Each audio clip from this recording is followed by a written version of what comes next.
ধন্যবাদ আপনাকে, আপনার মাধ্যমে আপনার সকল দর্শককে ধন্যবাদ জ্ঞাপন করছি।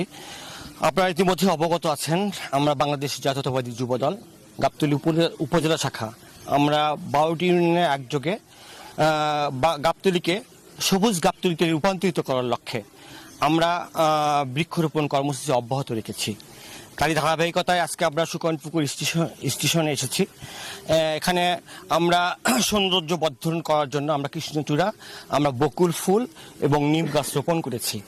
আমরা আজকে এই স্টেশনে এসে যেটা লক্ষ্য করেছি সেটা হচ্ছে অত্যন্ত পুরাতন এই স্টেশন। এটা আজকে স্টেশনে আমরা যেটা লক্ষ্য করেছি সেটা হচ্ছিল এখানে কোনো যাত্রীর সুযোগ সুবিধার জন্য কোনো যাত্রী ছাউনি আমরা লক্ষ্য করিনি। এখানে যাত্রী ছাউনি নাই। আপনারা সকলেই অবগত আছেন, এটা শহীদ রাষ্ট্রপতি জিয়াউর রহমানের জন্মভূমি, এটা জনাব তারেক রহমানের জন্মভূমি। আপনারা বিগত 17 বছর আমরা সারা বাংলাদেশের মধ্যে গাবতলী সবচেয়ে বেশি বৈষম্যের শিকার হয়েছি। এই কারণে আজকে এই স্টেশন অরক্ষিত অবস্থায় আছে। আপনারা যদি খেয়াল করেন, আমাদের 2টি গাছ আমরা লক্ষ্য করছি, এটা 100 বছরেরও বেশি পুরাতন হবে। এই গাছটা ঝুঁকিপূর্ণ হয়ে আছে। যে কোনো প্রাকৃতিক দুর্যোগে এই গাছের মাধ্যমে প্রাণনাশের হুমকির সম্ভাবনা রয়েছে।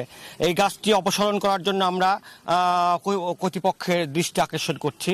পাশাপাশি এই সুকানপুকুর স্টেশনে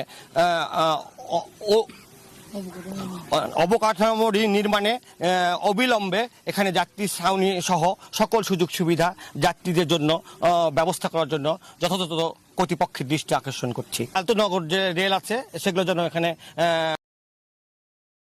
গাবতলীকে সবুজে রূপান্তরের অঙ্গীকার সুখানপুকুর রেল স্টেশনে যুবদলের বৃক্ষরোপণ কর্মসূচি। রাসেল আহমেদের তথ্যচিত্র, ডেস্ক রিপোর্ট, বাংলাদেশ। বাংলাদেশ জাতীয়তাবাদী যুবদলের গাবতলী উপজেলা শাখা দীর্ঘ 1 যুগ ধরে সবুজ গাবতলী গড়ার লক্ষ্যে ধারাবাহিকভাবে বৃক্ষরোপণ কর্মসূচি পরিচালনা করে আসছে।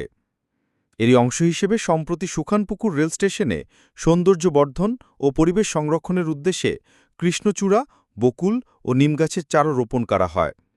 এ সময় উপজেলা যুবদলের সিনিয়র যুগ্ম আহ্বায়ক রুহুল হাসান রুহিন বলেন, সবুজ প্রকৃতি ও ফুলের সৌন্দর্য শুধু পরিবেশ রক্ষায় নয়, মানুষের মনকেও শান্তি দেয়।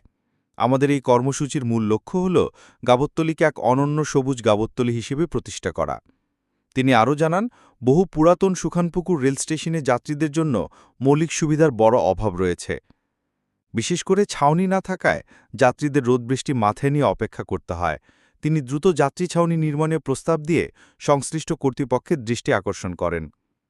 স্থানীয় যাত্রীরা এই বৃক্ষরোপণ কর্মসূচিকে সাধুবাদ জানিয়ে বলেন, প্রকৃতির সৌন্দর্যের পাশাপাশি যদি স্টেশনে যাত্রী সেবা নিশ্চিত হয় তবে এলাকা আরও প্রাণবন্ত হয়ে উঠবে। চলন